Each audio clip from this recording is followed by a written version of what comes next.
राम मंदिर में कथित देनगी घोटाले के आरोप को लेकर धुले में महाविकास आघाड़ी आक्रामक नजर आई। कांग्रेस, शिवसेना, उद्धव बाला साहेब ठाकरे गुट और राष्ट्रवादी कांग्रेस शरद पवार के गुट के चलते पदाधिकारियों ने एकजुट होकर इस मामले के विरोध में प्रदर्शन किया। जानकारी के मुताबिक धुले शहर के राम मंदिर में महाविकास आघाड़ी के नेताओं और कार्यकर्ताओं ने भगवान श्री राम की आरती की और कथित देनगी गैर व्यवहार के आरोप को लेकर विरोध दर्ज कराया। इस दौरान नेताओं ने पूरे मामले के निष्पक्ष जांच कर दोषी के खिलाफ सख्त कार्रवाई की भी मांग की।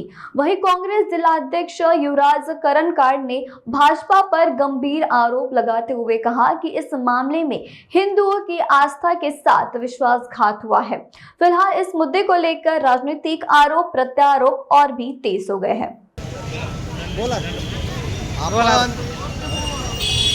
अयोध्या या ठिकाणी प्रभू रामचंद्र विराजमान झालेले आहेत आणि सर्व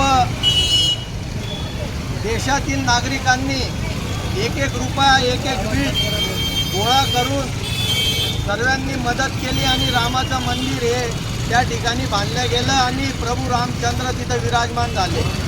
परंतु आता महिन्याभरापासून आपण असं बघतोय त्या ठिकाणी राम मंदिराला जे जे दान आलेलं आहे बाहेरच्या लोकांकडनं आणि ते लोक आता पुढे येत आहेत। चांदीच्या विटा असतील, सोन्याचे मोठे मोठे हार असतील, करोडो रुपये अब्जो रुपयांची त्या ठिकाणी चोरी होते। आपण फेसबुकच्या माध्यमातून, सोशल मीडियाच्या माध्यमातून आणि जे डिबेट टी व्हीवर चालू आहे त्याच्यात आपल्याला लक्षात येतं आहे की करोडो रुपयांचा भ्रष्टाचार या संपत चोर आणि त्याच्या साथीदारांनी केलेला आहे। यांना पाठबळ देण्याचं काम सत्ताधारी भाजप पक्षाचं आहे। भाजप पक्षानेच अशा चोरांना त्या ठिकाणी बसवलेलं आहे, ट्रस्टी केलेलं आहे आणि हे ट्रस्टी कशी चोरी करता हे आपण सर्वांनी साक्षात बघितलं आहे।